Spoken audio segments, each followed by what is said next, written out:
He leaned in and whispered, "Try not to embarrass me. These people are way above your level." I didn't say a word. I just walked in beside him.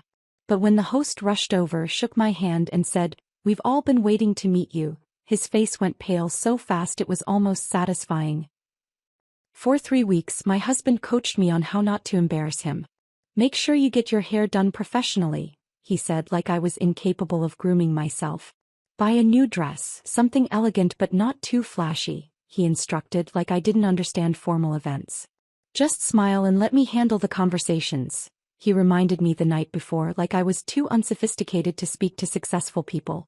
I listened to every condescending comment, nodded through every patronizing suggestion. Let him believe I needed his guidance to navigate a world that was way above my level.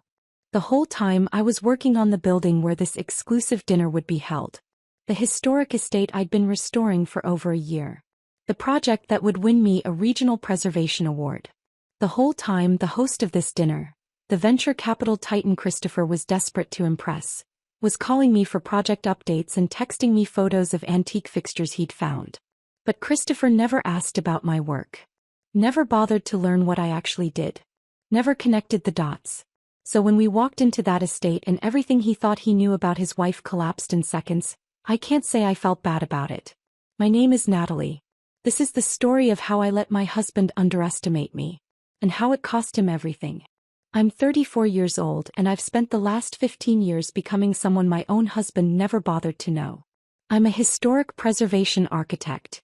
That's not the same as a regular architect, though most people don't understand the difference. I don't design new buildings or suburban developments. I save structures that everyone else has written off as lost causes. Century-old factories that become luxury lofts. Abandoned theaters transformed into cultural centers.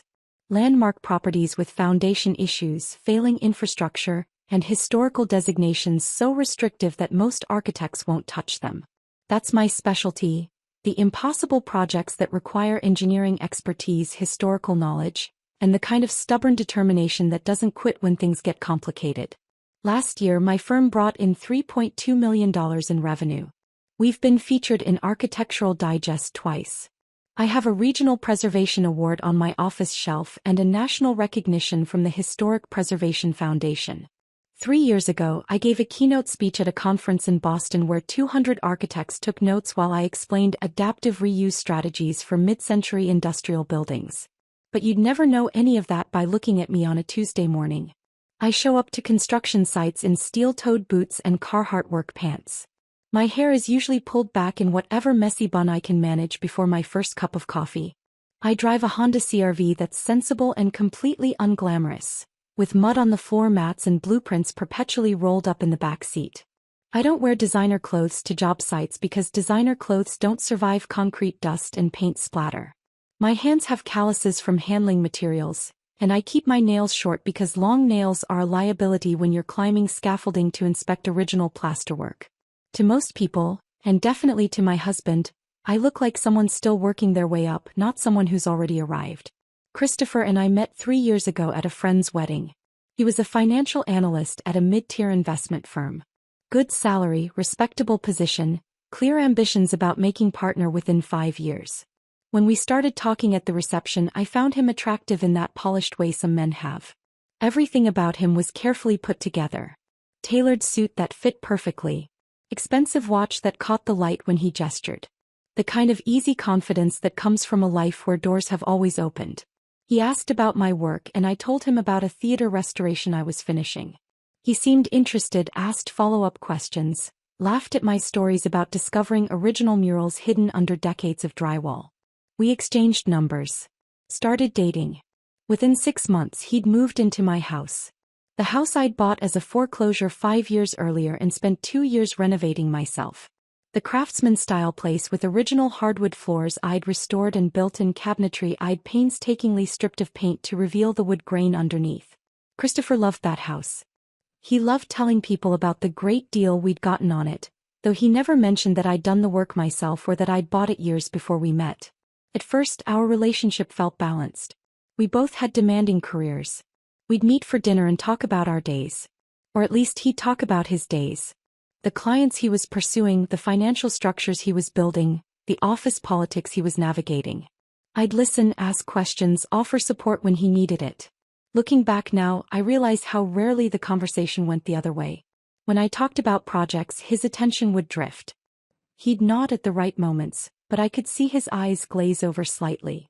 If I got excited about solving a structural problem or tracking down a source for period-appropriate materials, he'd smile indulgently, the way you might smile at a child showing you their crayon drawing. He complimented my appearance regularly. Told me I was beautiful, especially when I dressed up for his company events. But alongside those compliments came suggestions. Small things at first. Maybe wear heels instead of flats next time. Have you thought about a different hairstyle? That dress is nice, but something with a recognizable label might make a better impression. I told myself he was being helpful. That he understood professional image better than I did, coming from the corporate world where appearance mattered. That relationships required compromise, required adjusting to each other's needs and expectations. The comments escalated gradually enough that I didn't see the pattern forming. You work too much, he'd say when I brought blueprints home on weekends.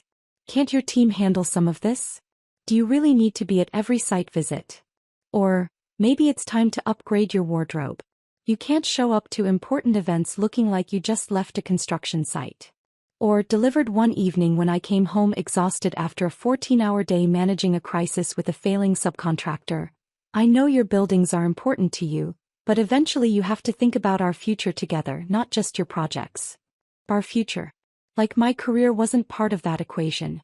Like the work I'd built over 15 years was some separate hobby that existed outside the life we were supposed to be creating. I started noticing other things too. How he'd introduce me at his company events. This is my wife, Natalie. She's an architect. Said with a smile that didn't quite reach his eyes, followed quickly by pivoting the conversation back to his own work. How he'd check his phone whenever I talked about a project achievement. How he never came to my job sites, never attended my industry events, never asked to see the buildings I'd saved. 6 weeks ago, everything came to a head with a single invitation. Christopher came home one evening practically vibrating with excitement. He was holding a cream-colored envelope, the expensive kind with embossed lettering that announces its importance before you even open it. James Whitmore is hosting a private dinner, he said, staring at the card like it was a lottery ticket. At the Whitmore estate. Black tie. Only 12 people and their spouses invited. I kept slicing vegetables for dinner, letting him have his moment. This is huge. Nat James Whitmore controls half the commercial real estate development in this entire city. He doesn't do dinners like this often. If I can make the right impression. He paused, looked at me with this mix of hope and concern. I was thinking you could come with me. As my date. The phrasing struck me immediately. Not, will you come with me, or, I'd love to have you there. But you could come with me. Like he was extending an invitation to something I might not be qualified for. Like he wasn't entirely sure I'd fit but felt obligated to ask anyway. Of course, I said. When is it?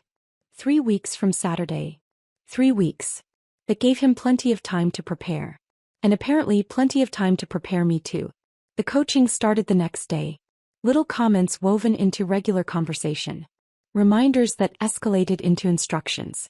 By the end of the first week, he'd created an entire strategy for how I should present myself. Make sure you schedule a hair appointment for that Friday, he said over breakfast one morning. Professional styling. None of that messy bun thing you usually do. I looked up from my coffee. My hair is fine, Christopher. For work sites, sure. But this is different. These are extremely successful people.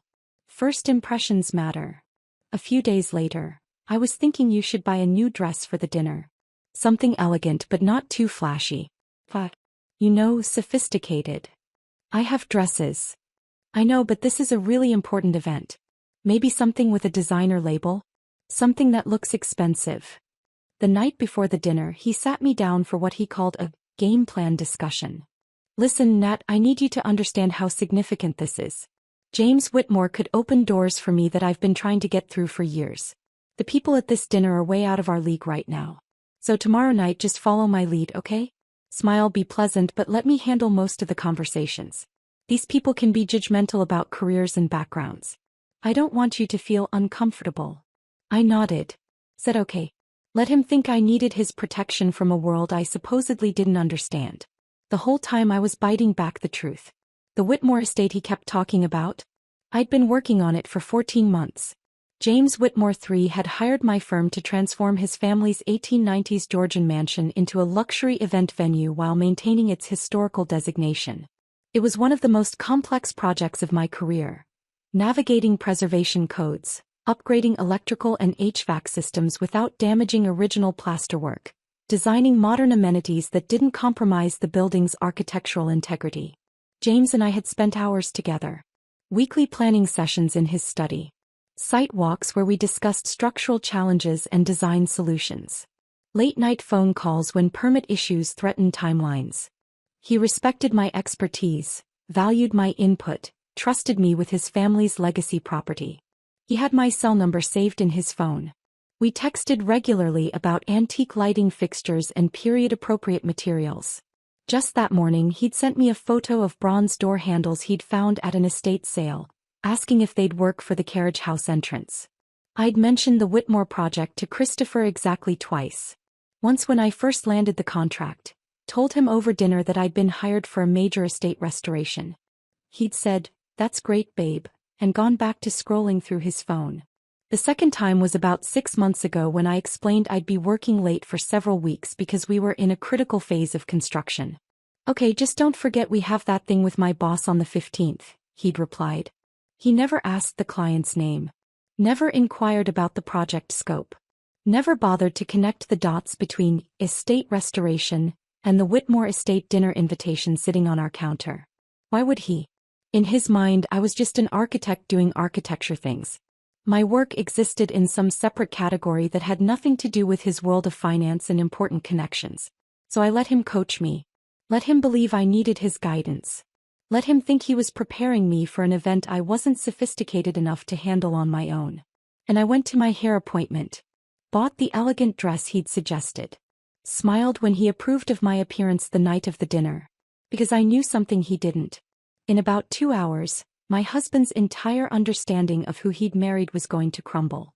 Every assumption he'd made, every condescending comment he'd delivered, every time he'd treated my career like a cute hobby, all of it was about to be revealed for what it was. And I wasn't going to say a word to stop it. The morning after Christopher received that invitation, he started a spreadsheet. I found him at the kitchen table on Saturday, laptop open, notepad beside him, researching every name on the guest list like he was preparing for a military operation. He'd somehow gotten hold of the attendee information, probably called the event coordinator under some professional pretense, and was building dossiers on each couple who'd be there. Michael Patterson, founder of Patterson Capital, he muttered, typing notes. Net worth estimated at $200 million. Invested in the downtown revitalization project 3 years ago. He looked up at me. I need to find a way to mention that I follow commercial real estate trends. Make it seem natural, not forced. I poured myself coffee and watched him work. This was Christopher in his element. Strategizing, positioning, calculating exactly how to present himself for maximum impact. He'd always been like this about networking. Every introduction was an opportunity. Every conversation had an objective. What bothered me wasn't the preparation itself. It was how that preparation extended to managing me. You should probably avoid talking about construction work if it comes up, he said without looking away from his screen. These people might not understand the difference between what you do and regular contractors. Just keep it vague. Say you work in architecture and change the subject. I took a sip of coffee. Didn't respond. And definitely don't mention any project problems or difficulties, he continued. Successful people don't want to hear about struggles. They want to hear about wins. Confidence. You know. Right, I said. Confidence. Over the next 3 weeks, Christopher's obsession intensified. He bought a new suit, not because his current ones weren't adequate, but because this dinner required something special. He practiced his handshake in front of the bathroom mirror. I walked past one evening and heard him rehearsing conversation openers, testing different ways to introduce himself that sounded impressive but not arrogant. He made a reservation at the salon I occasionally used and told me the appointment was for the Friday before the dinner. Full styling, he said. Not just a trim. I want you to look polished. I can do my own hair, Christopher. I know you can. But this is important. These people notice details. Just trust me on this. The dress conversation happened during week 2. We were getting ready for bed when he brought it up, casual but clearly rehearsed. I was thinking you should buy something new to wear to the dinner. Something that really makes an impression. I glanced at him from where I was setting my alarm. I have plenty of dresses. I know, but this is different. This isn't a work event or a casual dinner. This is, he paused, choosing his words. This is the kind of event where people notice what you're wearing. Where labels matter. I'm not trying to be superficial, but that's just how these circles work. You want me to buy an expensive dress so I look like I belong. I want you to feel confident, he corrected, but we both knew what he really meant. There's a boutique downtown that carries elegant stuff. Classic, sophisticated. Nothing too flashy, just quality. Why don't you go this weekend? I went to the boutique. Bought a black dress that cost more than I'd normally spend but less than Christopher probably hoped. It was beautiful in an understated way, the kind of elegant that didn't scream for attention but wouldn't be overlooked either. When I showed him, he nodded approvingly. Perfect. Exactly right. Like I'd passed some test I hadn't realized I was taking. The instructions continued. Small comments woven into everyday conversations, each one reinforcing the same message. I needed to be managed, prepared, coached for an environment I wasn't naturally equipped to handle. Remember to smile, but not too much. You don't want to seem nervous or overeager. Let me introduce you to people. Don't just jump into conversations on your own. If someone asks what you do, keep it simple. Don't get into technical details that might bore them. Each comment landed like a small weight, accumulating into something heavier that settled in my chest. This was my husband. The man who'd stood across from me 3 years ago and promised to honor and respect me. And he was treating me like a liability that required damage control. I didn't argue with him. Didn't defend myself or push back. I just absorbed each instruction with a calm that surprised even me. Maybe part of me wanted to see how far he'd take it. How completely he'd reveal what he actually thought of me when the stakes felt high enough. The worst part was realizing how long this had been building. The comments about my appearance, the dismissal of my work, the way he'd position himself as the successful one in our relationship. It had all been there from the beginning. I'd just been too willing to interpret it as care rather than condescension. Wednesday before the dinner, Christopher came home with a small wrapped box. Inside was a delicate bracelet, something sparkly and expensive looking. I thought you could wear this Saturday, he said, watching my reaction. It's elegant. 5. Exactly the kind of thing that fits the event. It's beautiful. Thank you. I just want you to feel comfortable. To fit in. He kissed my forehead. I know this world isn't really your scene, but you'll do great. Just follow my lead and everything will be fine. Your scene. Like the world of successful people having dinner together was something foreign to me. Something I'd need his guidance to navigate safely. I wondered if he'd feel differently if he knew I'd spent that afternoon on a conference call with James Whitmore and the Historical Preservation Board, discussing the final inspection approval for the estate's ballroom restoration. If he knew that James had ended the call by saying, "I can't wait for everyone to see what you've accomplished here, Natalie. This building is going to be the talk of the city." But Christopher hadn't asked about my day. Hadn't asked about my work in weeks, actually. He was too focused on his own preparation, his own opportunity, his own carefully constructed plan for advancement. Friday evening, the night before the dinner, Christopher called what he described as a final briefing. We sat in the living room after dinner and he walked me through his strategy like a coach reviewing plays before the big game. James Whitmore is the priority, obviously, but don't ignore the other guests. Michael Patterson and his wife, Victoria, are major players. Thomas Chin runs the biggest development firm in the state. Rebecca Hartford sits on every important board in the city. He looked at me seriously. These people are way out of our league right now, Nat. I'm not saying that to be mean, I'm saying it so you understand the stakes. One wrong impression and doors close. One good impression and doors open. I understand. Do you? He leaned forward. Because these people can be judgmental. They care about pedigree, about connections, about presentation. They're going to look at us and make assessments in the first 30 seconds. So tomorrow night, I need you to just smile, be pleasant, and let me handle the substantive conversations. Can you do that for me? The question hung in the air between us. Can you do that for me? Like staying silent and decorative was a favor I'd be doing him. Like my own thoughts and expertise and professional credibility were things that needed to be hidden away for his benefit. Yes, I said. I can do that. He relaxed, smiled, reached over to squeeze my hand. Thank you. I know I've been intense about this, but it's only because I care about our future. About building something bigger than what we have now. Our future. He kept using that phrase, but it was becoming increasingly clear that our future looked a lot like his future with me as a supporting player.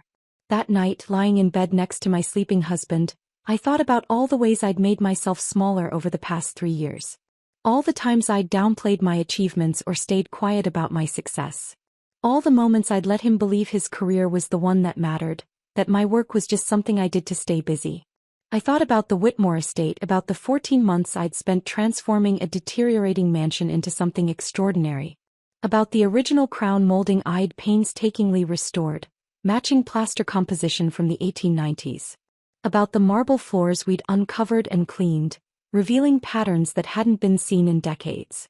About the chandelier I'd sourced from an architectural salvage auction in Philadelphia, spending weeks having it rewired and restored to its original glory. I thought about James Whitmore telling me last week that this project had exceeded every expectation, that he'd already received offers from 3 couples who wanted to book the venue for events before it was even officially open.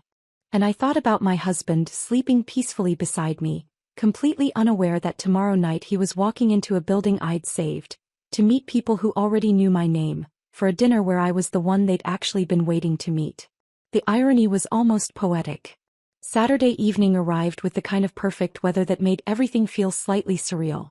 Clear sky, comfortable temperature, golden light that made the city look like it was posing for photographs. Christopher spent the afternoon getting ready with the kind of focused intensity usually reserved for job interviews or marriage proposals. His new suit fit perfectly. His shoes were polished to a reflective shine. Even his hair looked professionally styled, though I knew he'd spent 40 minutes in the bathroom achieving what he wanted to pass off as effortless. I got ready more quietly. The salon appointment had gone well. My hair looked elegant without being overdone. The black dress fit exactly right. The bracelet Christopher had given me caught the light when I moved. Looking in the mirror, I saw someone who belonged at an exclusive dinner. Someone who looked successful, polished, confident. Someone my husband still thought needed his protection from her own inadequacy. We drove to the estate in Christopher's car. He was too nervous to let me drive, needed the control of being behind the wheel. His hands gripped the steering wheel tightly. He kept taking deep breaths, the kind you take when you're trying to calm anxiety that won't quite settle. "You look beautiful," he said as we got closer. "Really beautiful. You're going to make a great impression." "Thank you. Just remember everything we talked about, okay? Smile, be warm, but let me lead the conversations. These people are extremely influential. We only get one shot at this." We pulled up to the estate's entrance and I felt Christopher's energy shift into something almost electric. This was it.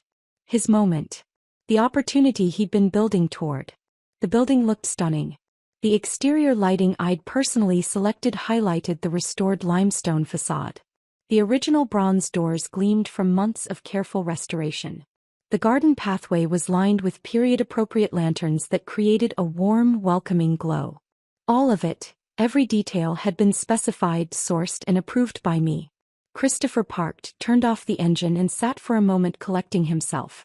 Then he turned to me with that expression I'd come to recognize over the past 3 weeks. Serious. Paternal. Vaguely condescending. "Listen, Nat.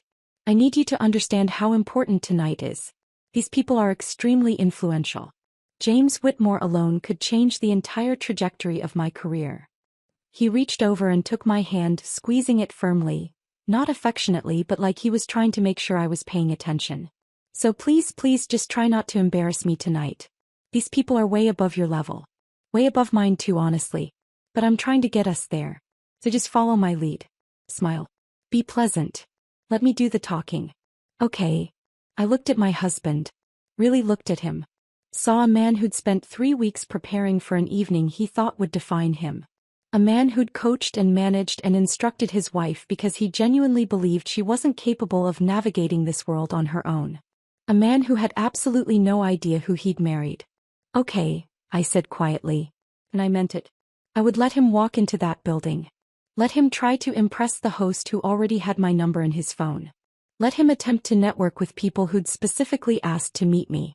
I would let him see finally and completely exactly who I was. We got out of the car and walked toward the entrance together. We walked into the foyer and I felt Christopher's anxiety radiating beside me like heat. The space took my breath away even though I'd seen it hundreds of times during construction. But seeing it transformed for this evening, lit perfectly, styled beautifully, filled with elegantly dressed people, made all those months of painstaking work feel suddenly powerfully real. The crown molding I'd spent weeks matching to the original 1890s plasterwork caught the warm glow from the chandelier. The marble floors we'd uncovered beneath layers of cheap linoleum gleamed under carefully placed lighting. Every detail I'd agonized over, every decision I'd defended to contractors who wanted to take shortcuts, every hour I'd spent researching period-appropriate materials, it was all here, completed, perfect. Christopher didn't notice any of it.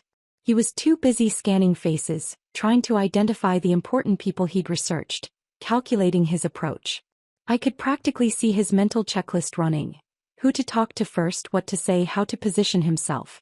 About a dozen people were already mingling near the curved staircase, holding cocktails, chatting in that practiced way wealthy people have of looking relaxed while constantly assessing everyone around them. The women wore dresses that probably cost more than most people's monthly rent. The men had that casual confidence that comes from never worrying about money. Christopher straightened his shoulders, preparing himself. He took a breath like someone about to dive into deep water. Then James Whitmore spotted me from across the room. I saw the moment it happened. James had been talking to an older couple near the fireplace when his eyes swept the foyer and landed on me. His face transformed, genuine warmth, the kind of smile you can't fake. He immediately excused himself and started walking toward us. Toward me. Christopher saw him coming and his entire body shifted into performance mode. He adjusted his posture, prepared his handshake, positioned himself slightly forward like he was ready to make the introduction that would launch this entire evening. I watched him rehearse his opening line silently, lips barely moving. The greeting he'd practiced in our bathroom mirror for 3 weeks. James walked right past him. Didn't even glance in his direction. Just came straight to me with both hands extended, taking mine in that warm, familiar way we'd greeted each other dozens of times over the past 14 months. Natalie. Finally. His voice carried across the foyer, loud enough that several conversations paused. I've been telling everyone you'd be here tonight. We've all been waiting to meet you. The look on Christopher's face was something I will remember for the rest of my life. Pure confusion first, like his brain couldn't process what his eyes were seeing. His rehearsed greeting died on his lips. His extended hand hung in the air, ignored. Then recognition started to creep in. The way James said my name. The familiarity in his greeting. The phrase, we've all been waiting to meet you. Then horror. Absolute, crushing horror as the pieces started connecting in ways that didn't match anything he'd expected. Good to see you, James, I said, squeezing his hands warmly. See me? You're practically the reason we're having this dinner in this space. James gestured around the foyer with obvious pride. I wanted everyone to experience what you created here. Every person in this room has asked me for your contact information.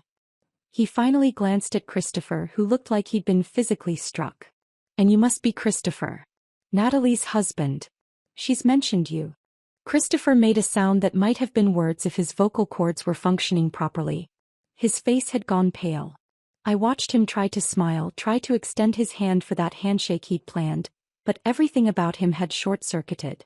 Natalie and I have been working together for over a year now, James continued pleasantly, like he didn't notice Christopher's distress. Transforming this place was a nightmare before she came along. 3 other architects told me it couldn't be done. Code issues, structural problems, historical designation restrictions that would have made most people quit. But Natalie figured out how to honor the building's history while making it functional for modern use. Brilliant work. Architect, Christopher finally managed. Historic preservation architect, I corrected gently. There's a difference. James laughed. Oh, don't be modest. You saved this building. And you did it on time and under budget, which frankly is a miracle in this industry. He turned back to Christopher and I saw something calculating in his expression, like he'd already sized up exactly what kind of man my husband was. You must be incredibly proud. Not many people can do what Natalie does. It requires expertise in architecture, engineering, history, construction management, and navigating bureaucratic nightmares that would make most people walk away. Christopher's mouth opened, closed. He looked at me like he was seeing a stranger. Now, James said, linking his arm through mine with easy familiarity, I absolutely must introduce you to some people who've been eager to meet you. Michael Chen is considering converting an old textile mill into residential lofts and specifically asked to speak with you tonight. And Rebecca Hartford wants to discuss that theater restoration you did in Louisville. She's been trying to find the right architect for a similar project. He glanced back at Christopher almost as an afterthought. You don't mind if I steal her for a bit, do you? Professional talk and all that. No. That's... Christopher couldn't form a complete sentence. James led me away into the main reception room, and I didn't look back at my husband standing alone in the foyer I'd designed, looking like his entire understanding of reality had just shattered. The next hour and a half were surreal in the best possible way. James introduced me to every influential person at that dinner. Michael Chen, the developer with the textile mill project, who spent 20 minutes asking detailed questions about adaptive reuse strategies and historic tax credit structures. Rebecca Hartford, who ran the largest historic preservation foundation in the state, who'd seen my theater restoration and wanted to discuss timelines and budgets for her own project.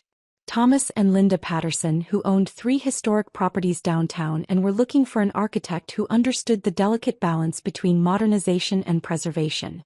Victoria Ashford, whose family controlled one of the oldest buildings in the city and who'd been looking for someone to assess its structural integrity. Every conversation was professional, substantive, the kind of discussion I'd been having for 15 years. I talked about load-bearing walls and period-appropriate materials. Explained the process of working with historical commissions. Shared stories about discovering original features hidden behind decades of bad renovations. This was my world. Had been since before Christopher and I even met. The fact that he'd never known it existed told me everything I needed to know about our marriage. I spotted him several times throughout the evening, trying to insert himself into conversations, struggling to find his footing. Without the James Whitmore connection he'd been banking on, without me standing beside him as his entry point, he was just another financial analyst at a party full of people who controlled actual capital. He'd approach a group, introduce himself, try to steer the conversation toward investment opportunities or market trends. People were polite but disinterested. They'd nod, make vague acknowledging sounds, then turn back to their previous discussions. At one point I saw him corner one of the waiters complaining about something, probably the scotch selection or the timing of the appetizers. The young man's face flushed, but he handled it professionally, the way service workers do when they're used to dealing with difficult guests. I'd seen Christopher treat staff that way before. Always found some small thing to criticize, some way to establish hierarchy. I told myself it was just him being particular about quality. Now I saw it for what it was. A man who needed to feel superior to someone, anyone, and chose people who couldn't push back. About 90 minutes into the evening, James found me talking with the Pattersons about a potential hotel renovation and gently interrupted. Natalie, I hate to pull you away, but could I get your professional opinion on something? The audio system contractor for the ballroom sent over revised plans, and I think there might be an issue with how they're proposing to mount the speakers. I'm worried about the ceiling medallions. Of course. Let's take a look. We excused ourselves and walked through the main hall toward James's private study. As we passed the bar, I caught Christopher watching us, his expression unreadable but intense. James's study was exactly as I remembered from our planning sessions. Rich wood paneling, built-in bookshelves, large desk positioned to face the window overlooking the gardens. He closed the door behind us and gestured for me to sit. Before we discuss audio systems, he said, settling into his desk chair, I wanted to give you this. He handed me an envelope. Inside was a check for $75,000. I stared at the number, then looked up at him in shock. James, this is your performance bonus for completing the project ahead of schedule and under budget, he said firmly. You earned every penny. This building should have taken 18 months minimum and cost close to $6 million. You did it in 14 months for 4.5. You've already paid for yourself 3 times over, and that's before we even factor in the increased property value. I don't know what to say, Say you'll accept it and stop being so modest about your achievements. He pulled out the audio system plans and spread them across the desk. Now about these speaker mounts. Am I right to be concerned about drilling into the original plaster around the medallions? We spent the next 20 minutes discussing the technical details, the kind of problem-solving conversation I genuinely loved. How to integrate modern audio without compromising historical elements. Whether wireless systems would work given the building's thick walls. The best way to conceal wiring without damaging original features. This was why I loved my work. Not the money or the recognition, though both were nice. But the challenge of solving puzzles that required both creative thinking and technical expertise. The satisfaction of preserving something beautiful while making it functional for modern needs. When we finally returned to the dinner party, I immediately spotted Christopher. He was standing alone near the bar, nursing what looked like his third or fourth drink, watching the room with an expression I'd never seen on his face before. Anger mixed with humiliation, mixed with something that looked disturbingly like fear. Our eyes met across the space. For the first time in our 3-year relationship, he looked at me and saw someone he didn't recognize. Someone he'd completely underestimated. Someone he couldn't manage or control or dismiss. Someone who didn't need him at all. The realization was written plainly across his face, and despite everything, despite 3 weeks of condescension and 3 years of being treated like my achievements didn't matter, I felt a wave of sadness wash over the vindication. This was my husband. And he'd never actually known me.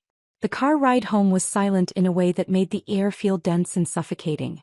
Christopher gripped the steering wheel so hard his knuckles had gone white. His jaw was clenched tight enough that I could see the muscle jumping beneath the skin. He stared straight ahead at the road like he was trying to bore a hole through the windshield with sheer force of will. I looked out the passenger window at the passing streetlights, watching them blur into streaks of gold against the darkness. Each one we passed felt like a small measure of distance opening up between who I'd been an hour ago and who I was becoming. Something inside me had shifted during that dinner. Not broken exactly. More like settled into place after years of being slightly misaligned. 3 years of small dismissals and condescending comments. 3 years of being treated like an accessory rather than a partner. 3 years of watching my husband look past me while claiming to love me. It had all crystallized into something I couldn't unsee anymore. A clarity so sharp it cut. We turned onto our street and Christopher's breathing changed. Shorter, harder, like he was trying to control something that wanted to explode out of him. He pulled into our driveway. Put the car in park. The engine ticked in the sudden silence. Neither of us moved. Then Christopher's hands dropped from the steering wheel and he turned to face me, his expression somewhere between fury and devastation. You made me look like a complete fool tonight. His voice was low, controlled, but shaking at the edges. I turned to him slowly. Kept my own voice calm. How exactly did I do that? How did you? He stopped, took a breath, tried again. You knew James Whitmore. You've been working with him for over a year. You've been working on that entire estate. And you never thought to mention that to me. I did mention it. Twice. You weren't interested. His face flushed red. You said you were working on an estate renovation. You didn't say it was James Whitmore's estate.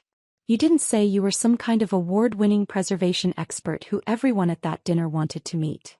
I'm not some kind of expert, Christopher. I felt exhausted suddenly. Bone-tired. I'm an architect who's been doing this work for 15 years. You just never bothered to ask what that actually meant. That's not fair. Isn't it? My voice rose slightly despite my efforts to stay level. When was the last time you asked me about a project? When was the last time you showed any interest in my work beyond whether it interfered with your schedule? I've always supported your career. You've tolerated it, I corrected. There's a difference. You tolerated my work as long as it didn't inconvenience you or make you look bad. But the second it became visible, the second other people saw what I actually do, you're angry. Not proud. Angry. Christopher's hands clenched into fists on his lap. You deliberately hid this from me. You let me walk into that dinner thinking I was bringing my wife to impress people, and instead you're the one everyone wanted to meet. Do you have any idea how humiliating that was? I didn't hide anything. I told you about the Whitmore project when I got the contract. I told you I'd be working late because we were in a critical phase. You just didn't listen because you didn't care. I care about you. You care about the version of me that fits into your life plan, I said. The version that shows up to your work events looking appropriately successful but not too successful. The version that supports your career without having one that might overshadow yours. He stared at me like I'd slapped him. That's not true. Then why did you spend 3 weeks coaching me on how not to embarrass you? Why did you tell me those people were above my level? Why did you treat me like a liability that needed to be managed? Because I was trying to help you. I didn't need help, Christopher. I needed a husband who respected me, who saw me, who bothered to know who I actually was instead of deciding who I should be. The words hung between us in the car and I watched him process them. Watched him cycle through justifications and defenses, searching for the angle that would make him right and me wrong. He couldn't find it. You should have told me, he said finally, quieter now. You should have told me you were working with James Whitmore. That you knew all those people. That you were, he struggled with the words. That you were more successful than I realized. Why? I asked. So you could take credit for my connections? So you could use my relationships to advance your own career? So you could stop being embarrassed by me and start being proud that you'd married well? That's not, I never said I was embarrassed by you. You didn't have to say it, Christopher. You showed it every single day. He opened his mouth to argue but nothing came out. For once in our entire relationship he had no response. I opened the car door and stepped out into the cool night air. Walked up to our house, my house, the one I'd bought and renovated years before I met him, and went inside. Christopher followed a few steps behind, his footsteps heavy on the porch. In the living room he finally found his voice again. I can't believe you're trying to make this my fault. You're the one who lied. I never lied, I said, turning to face him. Not once. I told you what I did for a living. I told you about my projects. You just never listened because my work wasn't important enough to you. And now you're angry because other people saw what you refused to see. That's not fair, Natalie. None of this is fair.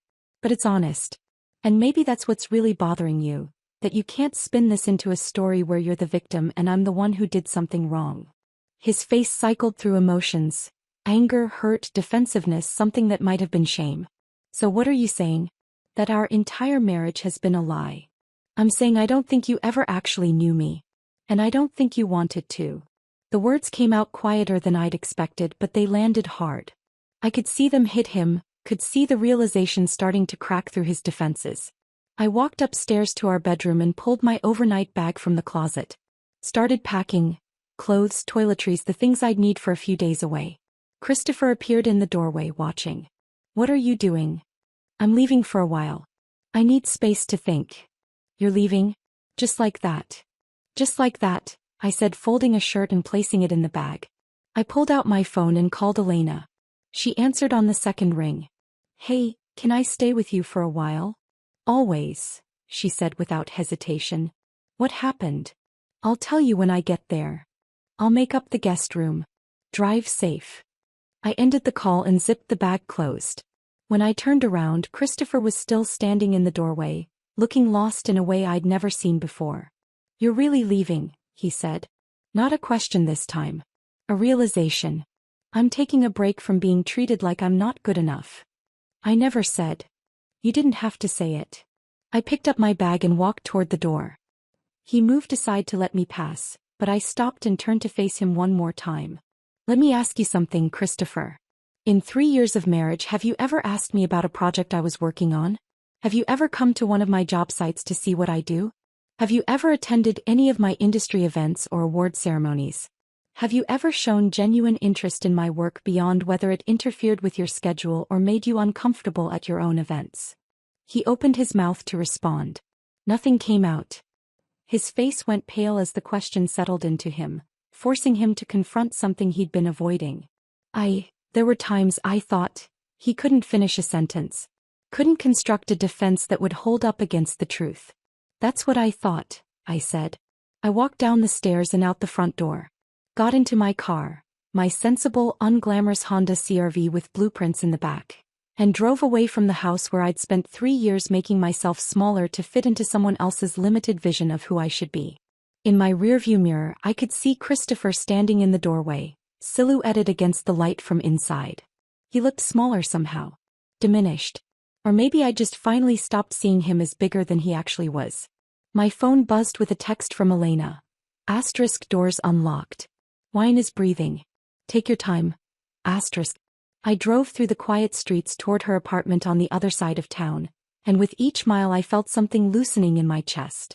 Something that had been clenched tight for longer than I'd realized. Not freedom exactly. Not yet. But the first breath before it. The beginning of understanding that I deserved more than someone who saw me as a project to manage rather than a person to know.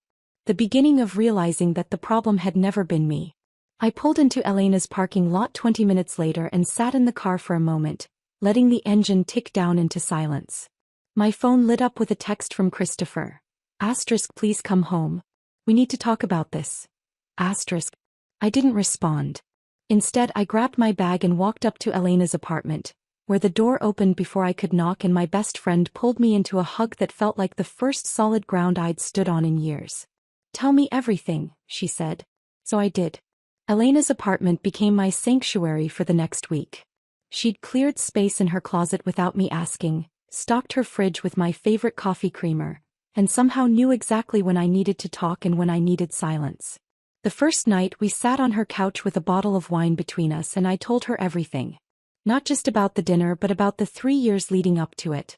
All the small moments I'd dismissed or rationalized or explained away. He never knew you, she said on the third night, after I'd spent an hour analyzing whether I'd somehow contributed to the problem by not being more direct about my achievements. And the scary part is he never wanted to. Her words hit something deep and true. Christopher hadn't married me, he'd married the idea of me. Supportive wife. Pleasant accessory. Someone who wouldn't challenge him or overshadow him or require him to see past his own reflection. The actual person I was had been irrelevant to him all along. My phone became a source of constant stress during those first few days. Christopher's texts arrived like clockwork, each one a different flavor of the same desperation. Day 1, early morning. I'm sorry I reacted badly last night. Can we please talk about this? Day 1, evening. I know you're angry but we can work through this. Just come home. Day 2. You have to understand how shocking that was for me.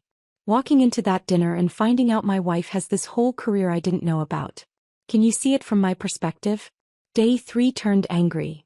You deliberately humiliated me in front of the most important people in my professional network. You let me look like a fool. That's not something a wife does to her husband. Day 4, swung back to apologetic. I love you. I don't want to lose you. Please just talk to me. I didn't respond to any of them. Just watched the messages come in, each one revealing more about who Christopher actually was when he didn't get what he wanted.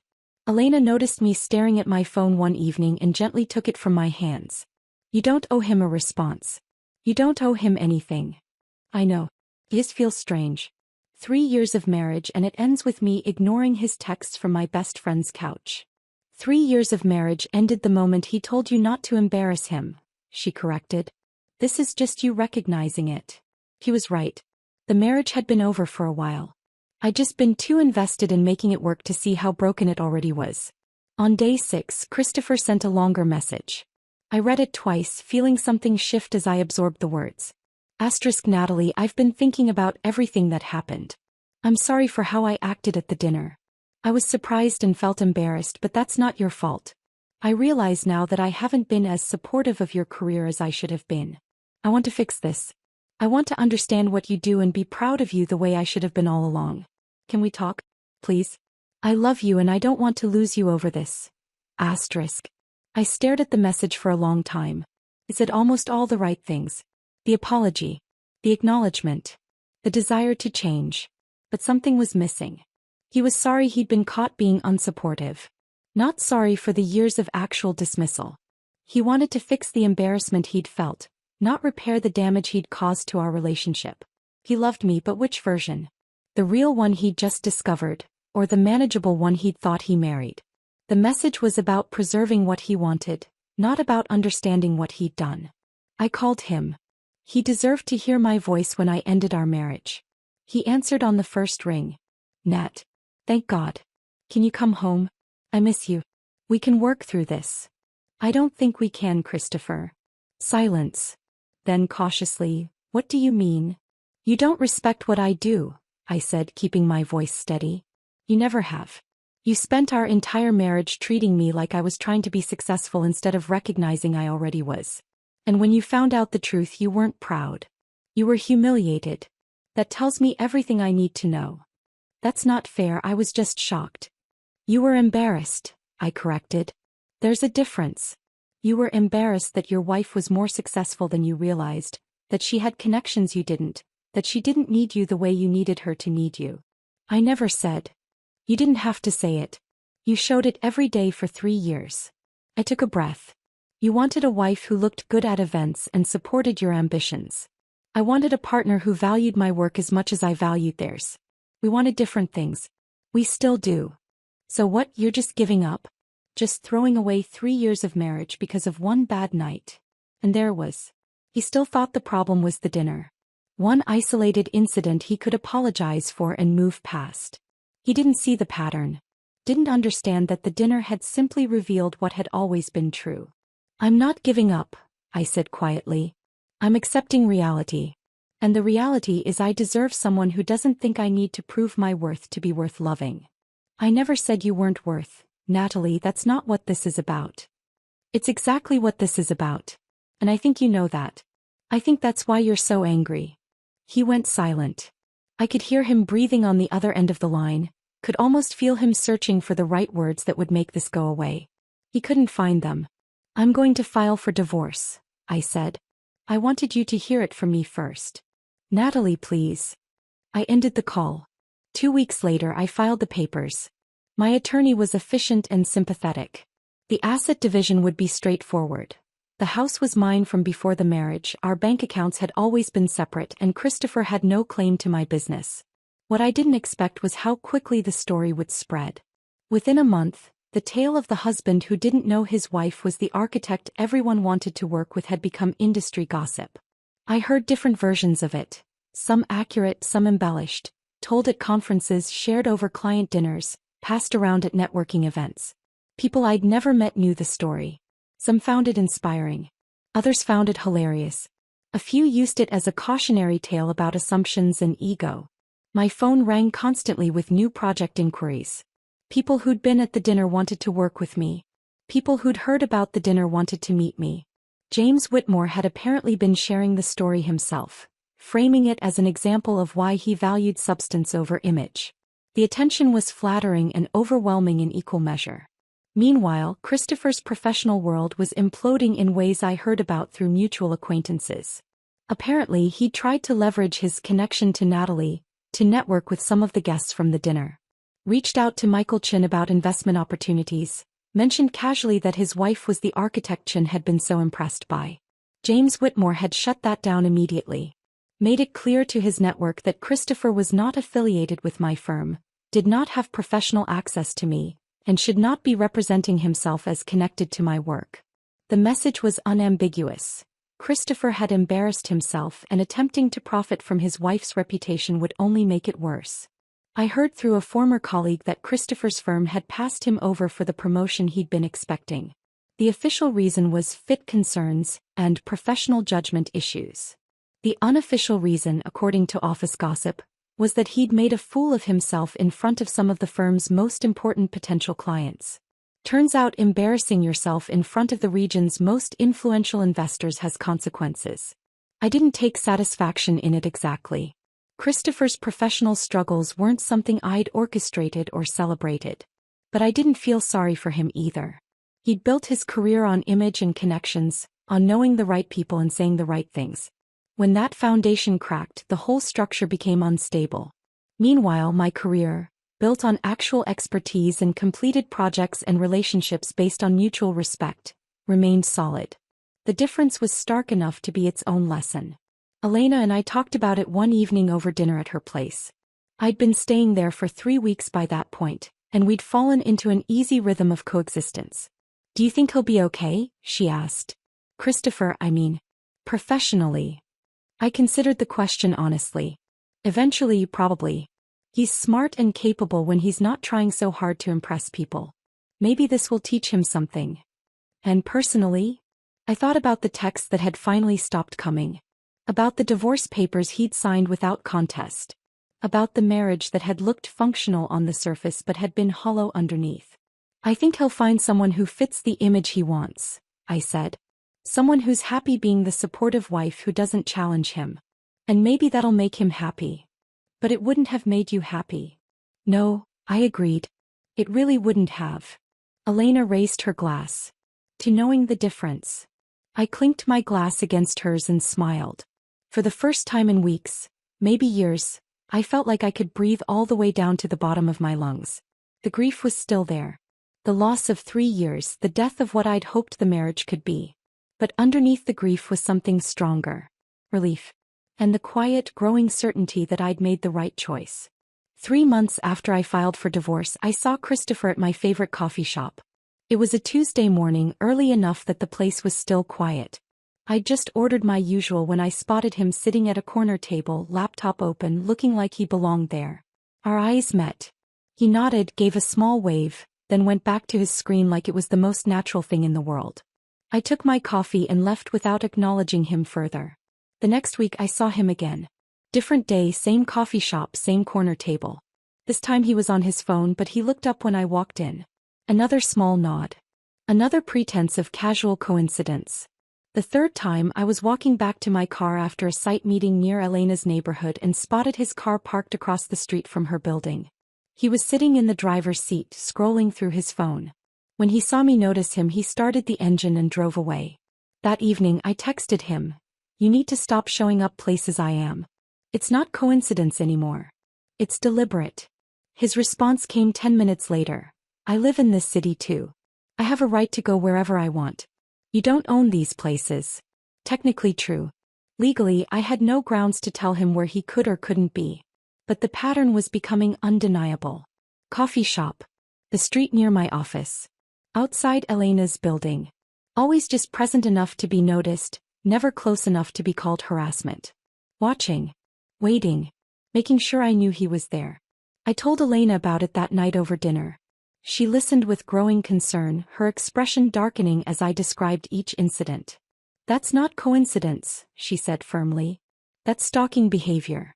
You need to document every time you see him. He's not doing anything illegal. Not yet. But men who do this kind of thing escalate. Start keeping a record. Dates, times, locations. Just in case."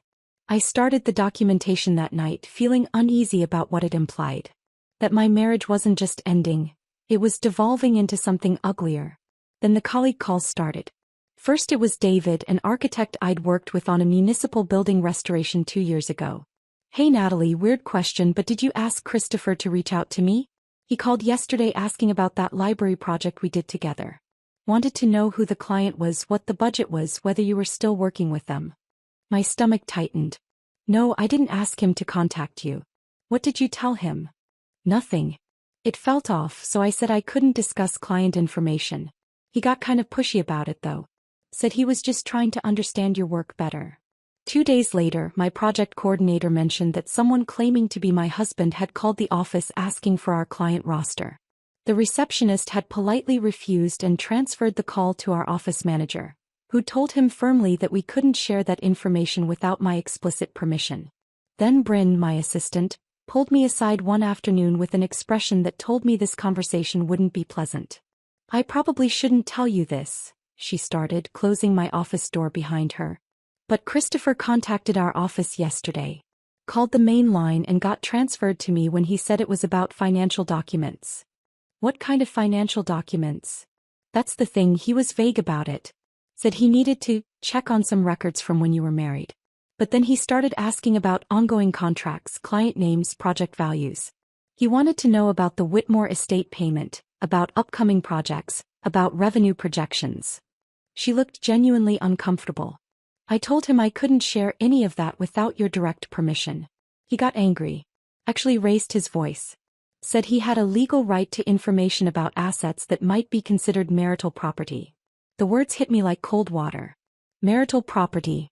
He wasn't trying to understand my work or reconcile our relationship. He was building a case. I called my divorce attorney within the hour. "Natalie, I was actually about to call you," she said when she answered. "Christopher's attorney filed a motion this morning.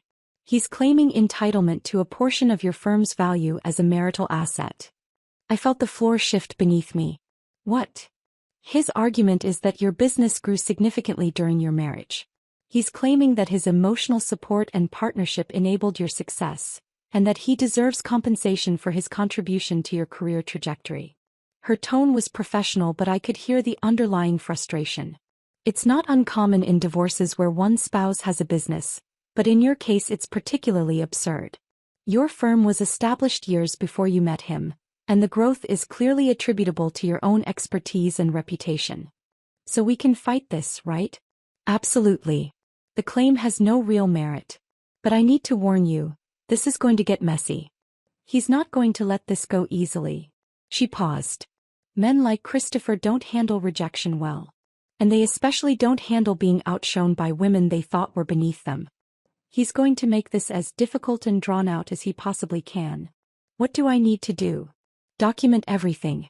Every contact he makes, every time he shows up somewhere he shouldn't be, every call to your office or colleagues.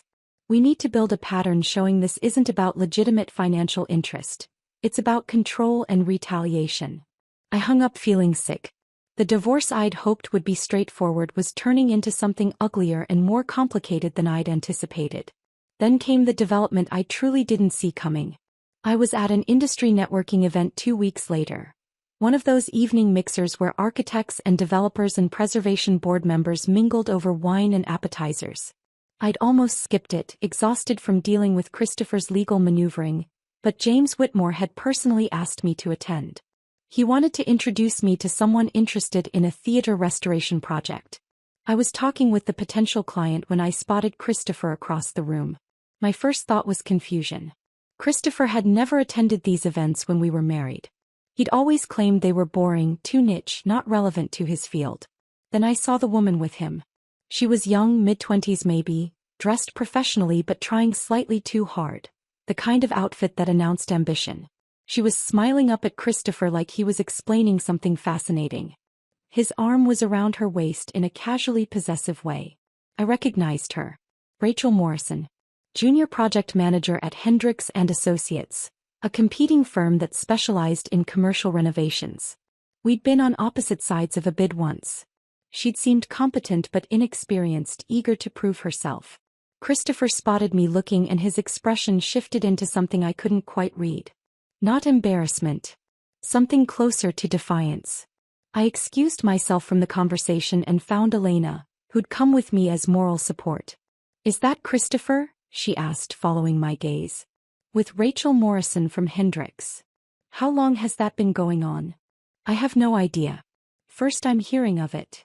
The next morning, a colleague sent me a screenshot from Christopher's social media. It was from the event. Christopher and Rachel smiling at the camera, his arm around her shoulders, both holding wine glasses. The caption read, "Great evening networking with the best in historic preservation. Always learning from this incredible community."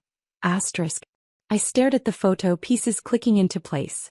Christopher wasn't just dating Rachel. He was using her. Access to my industry. Entry to events he'd never cared about before. Information about projects and clients and firm strategies that he could potentially leverage. All wrapped in the appearance of a new relationship that made him seem connected and relevant.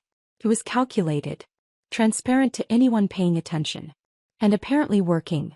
Over the next few weeks, I heard through various channels that Christopher had been showing up at Preservation Society meetings, architecture lectures, even a historic building tour that required pre-registration.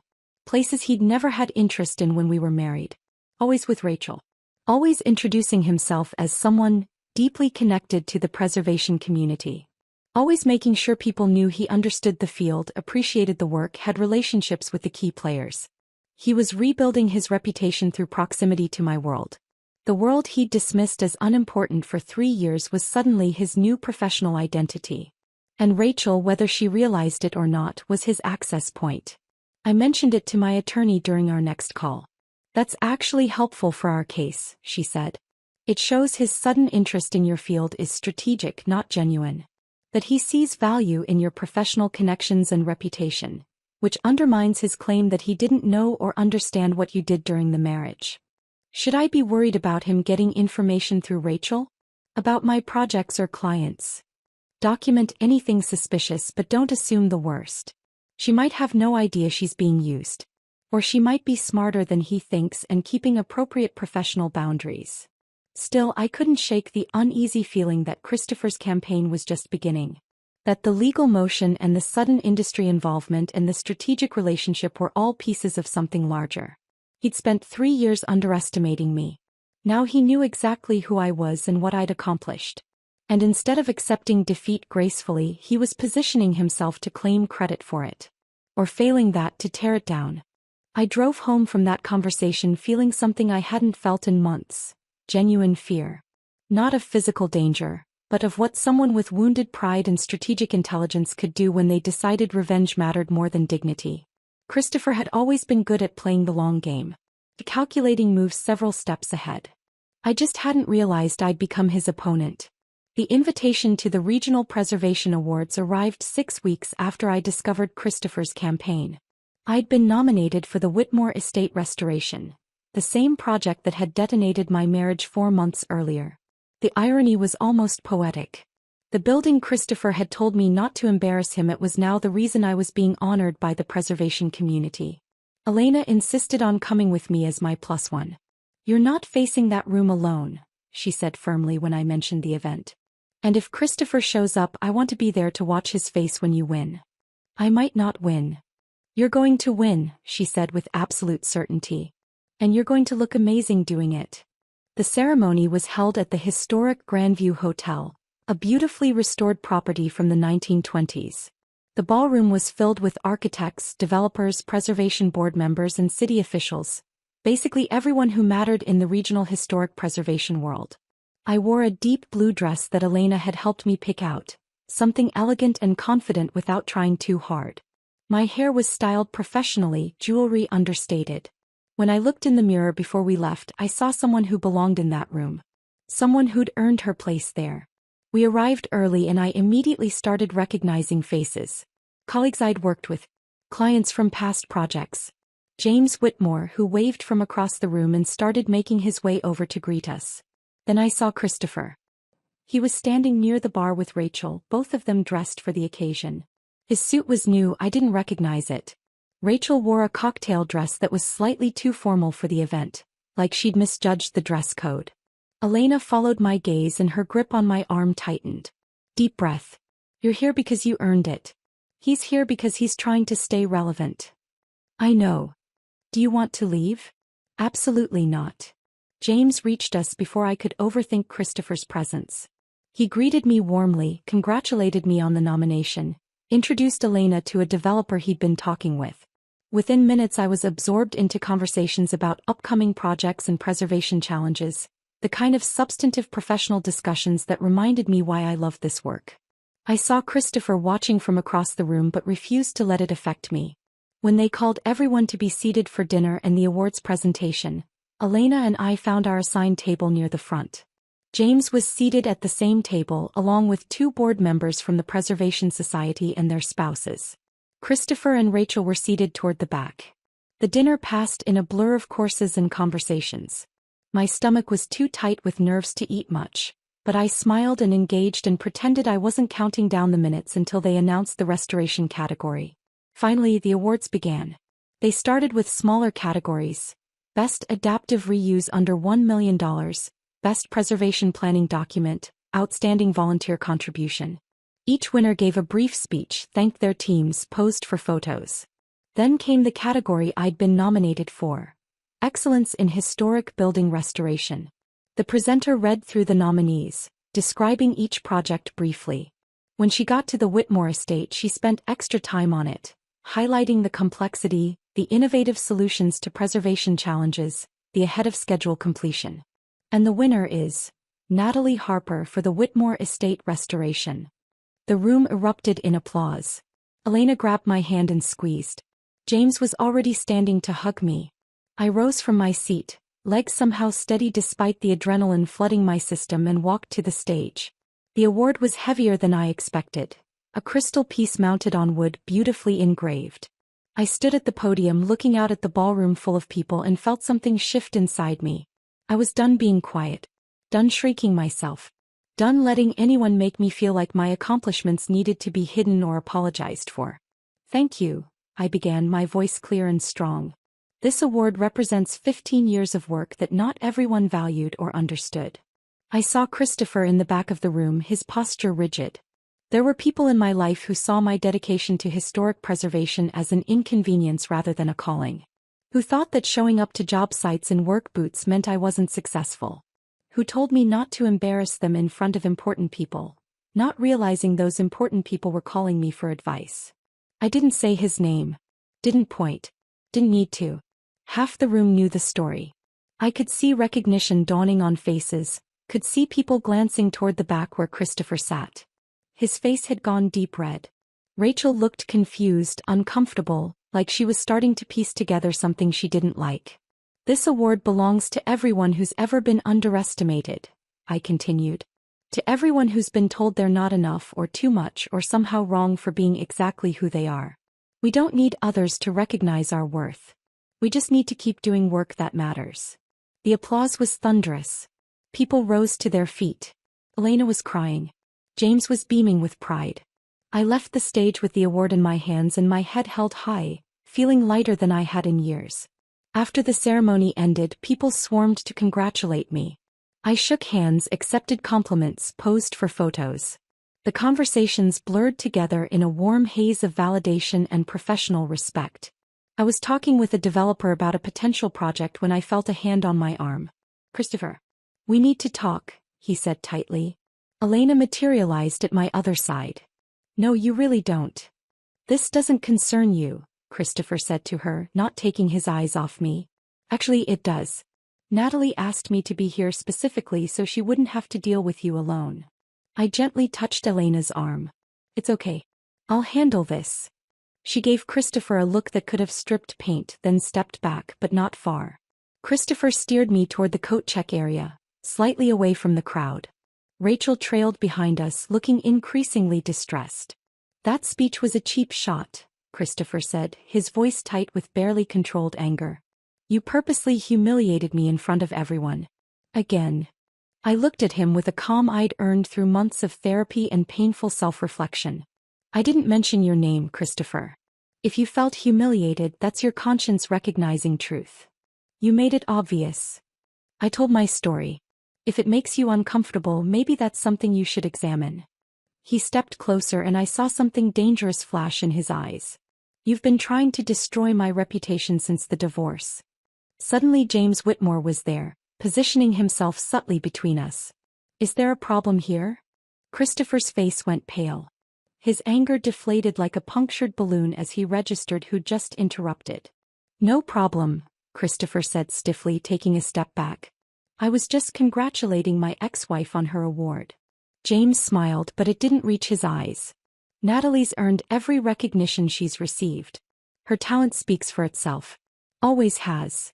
He turned to me. Rebecca Hartford is looking for you. She wants to discuss that theater project. It was a clear dismissal. I nodded gratefully and started to turn away. Natalie, Christopher started. But Rachel suddenly spoke up, her voice cutting through the tension. I need to use the restroom. Excuse me. She walked away quickly, heading toward the hallway where the restrooms were located. I followed a moment later, wanting to escape the confrontation, and found myself in the quiet of the ladies' room washing my hands when Rachel emerged from a stall. Our eyes met in the mirror. She looked shaken. Almost tearful. Can I talk to you for a minute? I dried my hands slowly. Okay. I need to tell you something. She took a breath, steadying herself. Christopher's been using me. I didn't see it at first, but tonight made it obvious. Rachel, you don't have to. Yes, I do. Because you deserve to know. She leaned against the counter. He asked me out right after your divorce was filed.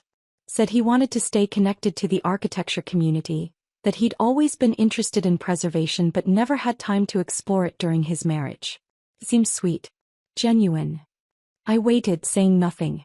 But he's been asking me about your firm's projects. Trying to get information about clients you're working with, upcoming bids, strategy meetings. I thought he was just curious, trying to understand the field better. But tonight after your speech, she swallowed hard. He said you'd always been a manipulative person who got lucky. That you deliberately humiliated him to advance your own career. That he was going to make sure you paid for what you'd done to his reputation. The words hung in the air between us. I thought you should know what he's really like, Rachel continued. I'm done being part of whatever game he's playing. I'm sorry I didn't see it sooner. I looked at this young woman who'd been caught in the crossfire of my failing marriage, and felt genuine sympathy for her. Thank you for telling me, I said quietly. And I'm sorry you got pulled into this.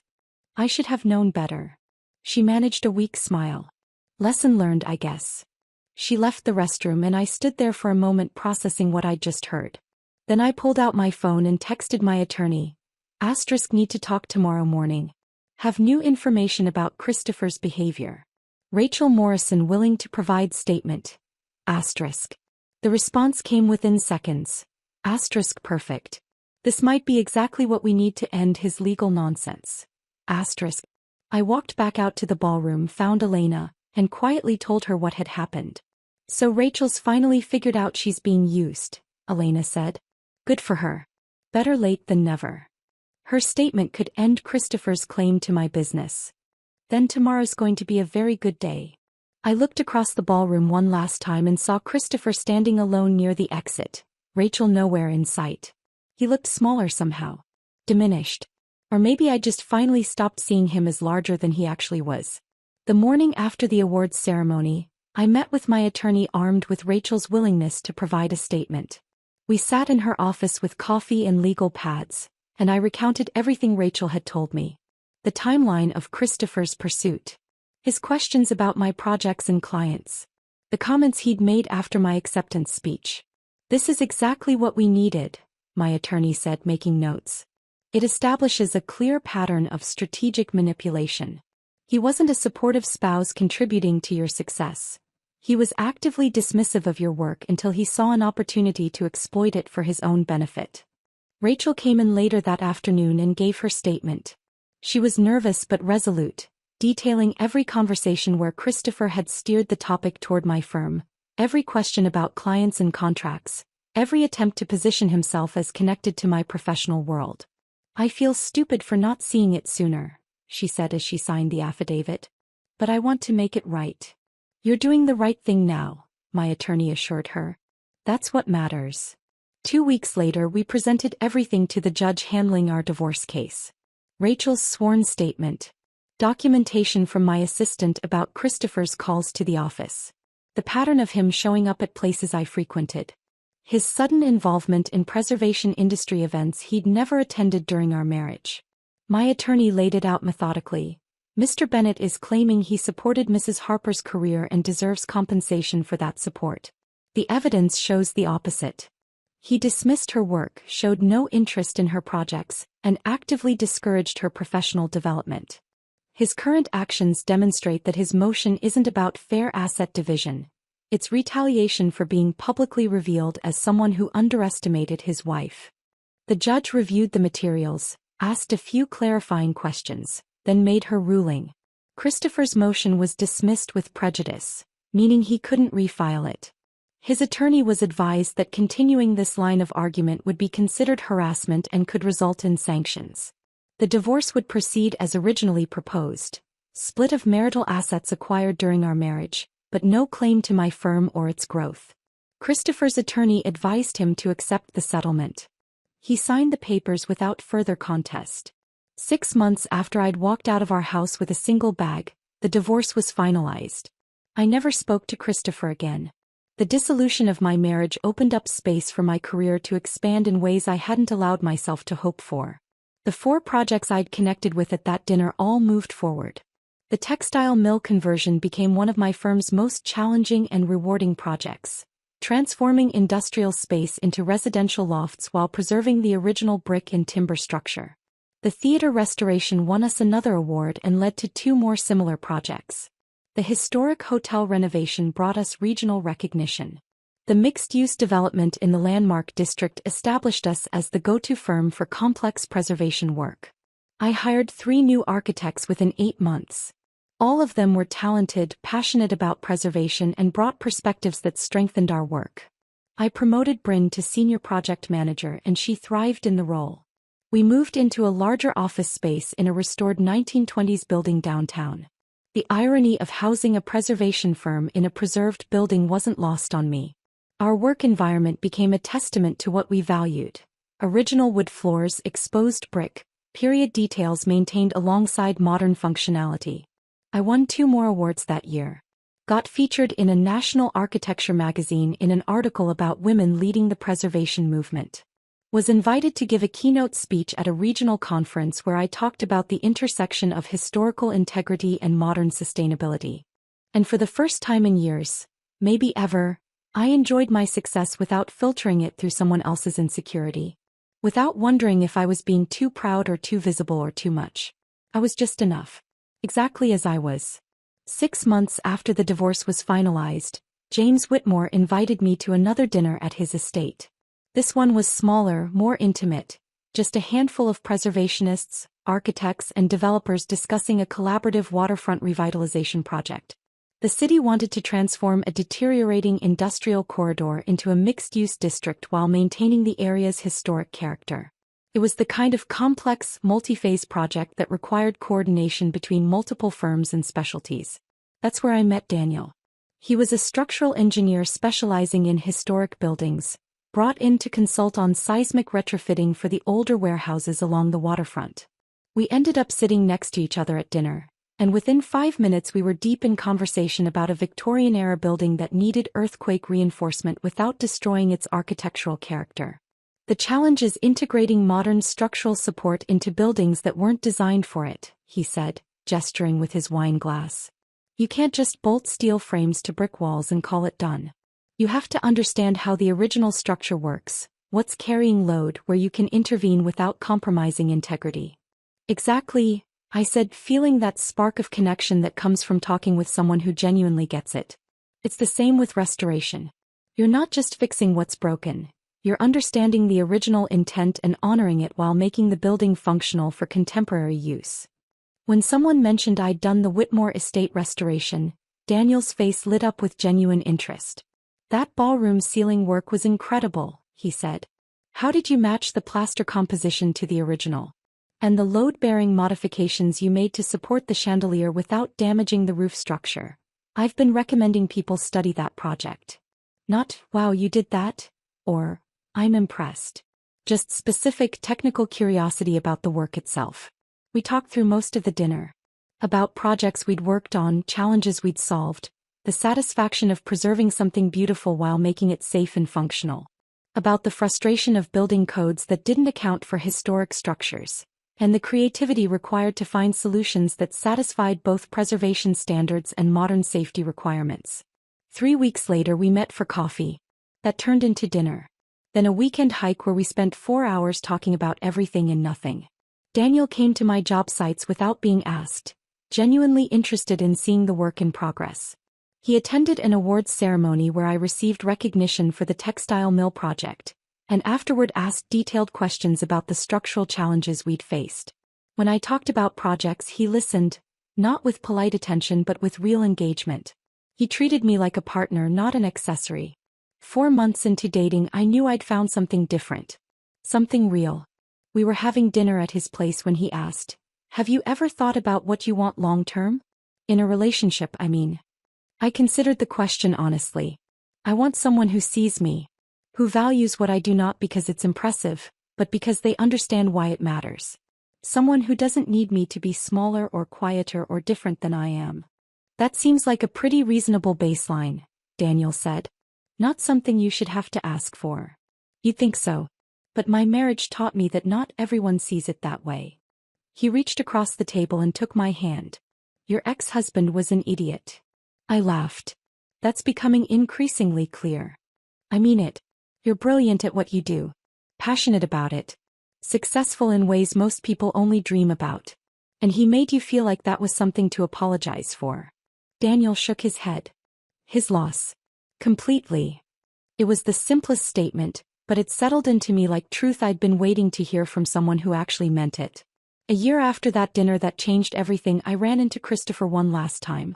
I was grabbing coffee before a client meeting when I saw him at a corner table. Alone, looking tired, wearing a suit that seemed slightly too big for him. like he'd lost weight and hadn't adjusted his wardrobe yet. Our eyes met. His face cycled through emotions I recognized from our final conversations. Surprise, discomfort, residual anger, something that might have been regret. "Natalie," he said, standing awkwardly. "How are you?" "Good," I said and meant it. "Really good. How are you?" "Fine. Busy. I'm actually at a different firm now. Corporate restructuring division. Different focus than before." "That's good. I hope it's working out." "It is. Mostly." Awkward pause. "I heard you won another award. For that mill project. Congratulations." "Thank you."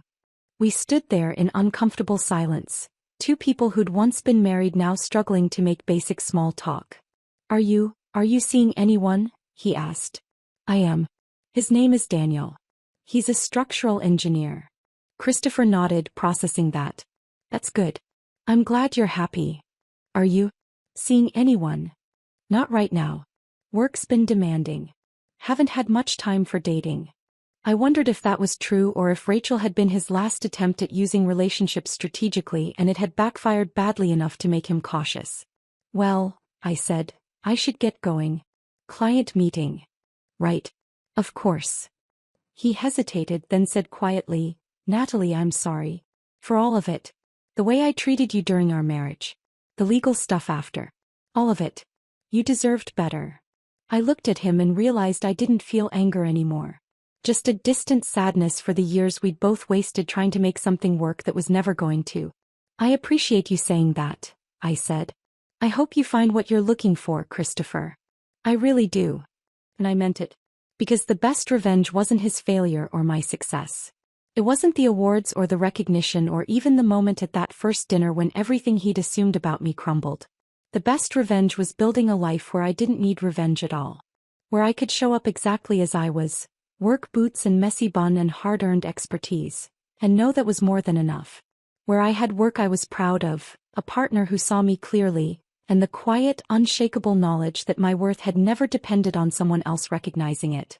I walked out of that coffee shop into the bright afternoon sun, got into my sensible Honda CR-V with blueprints in the back, and drove to my client meeting feeling lighter than I had in years. My phone buzzed with a text from Daniel. "Dinner tonight? Want to hear how the meeting goes?" I smiled and texted back. "Absolutely. Book." And for the first time in longer than I could remember, my future felt like something I was building for myself, not something I was fitting myself into. That was worth more than any revenge could ever be. If this story of hidden success and public vindication had you cheering, hit that like button right now. My favorite part was when James walked right past Christopher to greet Natalie at that dinner. What was your favorite moment? Drop it in the comments below. Don't miss more empowering stories like this. Subscribe and hit that notification bell so you never miss an upload.